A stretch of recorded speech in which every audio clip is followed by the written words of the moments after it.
अगर परमाणु बम पानी के अंदर फट जाए तो क्या होगा? क्या इससे भयंकर सुनामी उठेगी? दरअसल 1946 में अमेरिकी सेना ने यह देखने के लिए पानी के अंदर एक परमाणु बम को विस्फोट किया था, लेकिन दोस्तों जो हुआ बहुत बुरा हुआ। दोस्तों अमेरिकी नौसेना यह साबित करने की कोशिश कर रही थी कि अमेरिका के युद्धपोत परमाणु विस्फोट से बच सकते हैं, इसलिए उन्होंने समुद्र में 90 फीट की गहराई में एक बम उतारा और पानी के ऊपर अलग अलग जगहों पर लगभग 90 जहाजों को खड़ा कर दिया, जिसमें LSM लैंडिंग जहाज बम के ठीक ऊपर था, लेकिन ये एक सेकंड में गायब हो गया। विस्फोट इतना जबरदस्त था कि LSM परमाणु आग के गोले से भाप में बदल गया। 9 जहाज तुरंत डूब गए और बाकी बहुत ज्यादा रेडिएशन से गंभीर रूप से क्षतिग्रस्त हो गए। उन्हें समुद्र में डूबने के लिए छोड़ दिया गया क्योंकि अमेरिकी नौसेना उन्हें रेडिएशन मुक्त नहीं कर सकी। क्या आपने कभी ये सोचा है कि ट्रेन के पहिए कोनिकल शेप में ही क्यों होते हैं और अगर इन्हें बिल्कुल फ्लैट बना दिया जाए तो क्या होगा? दोस्तों जब आप कोनिकल शेप को देखेंगे तो हर पॉइंट पर आपको अलग डायमीटर दिखेगा। दरअसल जब ट्रेन को टर्निंग पॉइंट पर मुड़ना होता है तब उसका एक पहिया ज्यादा डिस्टेंस ट्रेवल करता है और दूसरा कम, और कोनिकल शेप में डायमीटर के वेरिएशन की वजह से पहिए आसानी से इसे एडजस्ट कर लेते हैं। और अगर हम ट्रेन के पहिए को पूरी तरह फ्लैट बना दें तो ये घूमते समय अपना डायमीटर एडजस्ट नहीं कर पाएंगे, जिसके कारण पहिए ट्रैक में ही फंस जाएंगे। वैसे दोस्तों भारत की सबसे तेज चलने वाली ट्रेन कौन सी है?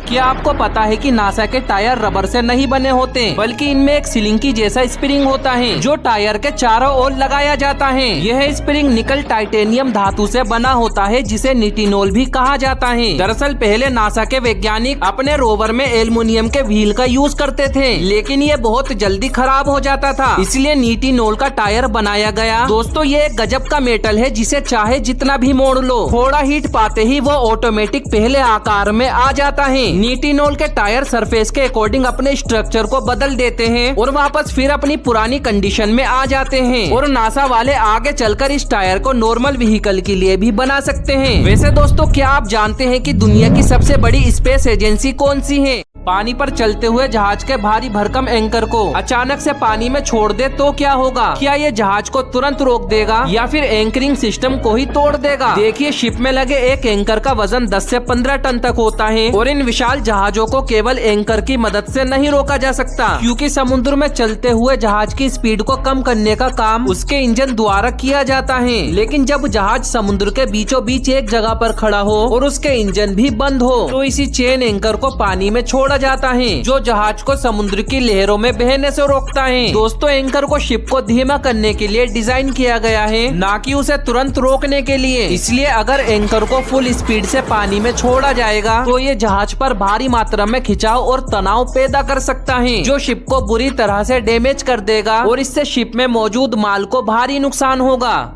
जब एक विमान कंपनी को सबसे ज्यादा खर्चा विमान में फ्यूल डालने में आता है तो फिर पायलट कई बार एरोप्लेन का फ्यूल को हवा में क्यों गिरा देते हैं? देखिए दोस्तों एरोप्लेन में फ्यूल उसके पंखों में भरा जाता है और कंपनी पैसे बचाने के लिए प्लेन में उतना ही फ्यूल डालती है जितना कि उस प्लेन की यात्रा के लिए जरूरी होता है, क्योंकि प्लेन में ज्यादा फ्यूल डालने से वो और भी ज्यादा भारी हो जाता है। लेकिन जब किसी प्लेन में कोई खराबी आ जाए और उसे इमरजेंसी लैंडिंग करना पड़े तो प्लेन के पंखों में ज्यादा फ्यूल होने के कारण लैंडिंग के समय प्लेन क्रैश भी कर सकता है और कोई बड़ी दुर्घटना भी हो सकती है। इसलिए पायलट सबसे पहले हवा में ही फ्यूल को गिरा देता है और ये फ्यूल हवा में ही भाप बनकर उड़ जाता है, जिसके बाद प्लेन की इमरजेंसी लैंडिंग कराई जाती है। वैसे दोस्तों क्या आपने एरोप्लेन में सफर किया है या नहीं? कमेंट करके जरूर बताना। क्रैश टेस्ट में करोड़ों रुपए की गाड़ियों का चूरा क्यों बनाया जाता है? दरअसल किसी भी कार को मार्केट में लॉन्च करने से पहले उसका क्रैश टेस्ट करना बेहद जरूरी है, जिससे ये पता लगाया जा सके कि एक्सीडेंट होने के बाद गाड़ी में बैठे व्यक्ति को कितना नुकसान होगा, और इसके लिए कार के अंदर डमी पैसेंजर्स को बिठाया जाता है। लेकिन क्या आप जानते हैं कि क्रैश टेस्ट में यूज होने वाली डमी की कीमत 3 करोड़ से ज्यादा होती है, और ये इतने महंगे इसलिए होते हैं क्योंकि इसे ह्यूमन बॉडी के हिसाब से डेवलप किया जाता है। इसमें कई तरह के सेंसर्स को यूज किया जाता है और इनके द्वारा अलग अलग क्रैश टेस्ट का डेटा एनालाइज किया जाता है और उसी हिसाब से कार को डिजाइन किया जाता है। आपको यह भी बता दें कि क्रैश टेस्ट की कई सारी एजेंसीज में से पहले नंबर पर आती है एनकेप। एनकेप की टेस्टिंग में गाड़ियों को 2 जगह से क्रैश किया जाता है, फ्रंट से और साइड से, और इसमें रेटिंग 5 में से दी जाती है। जो 5 में से 5 नंबर लाता है वो बेस्ट कार है और जो 0 लाता है वो वर्स्ट कार है।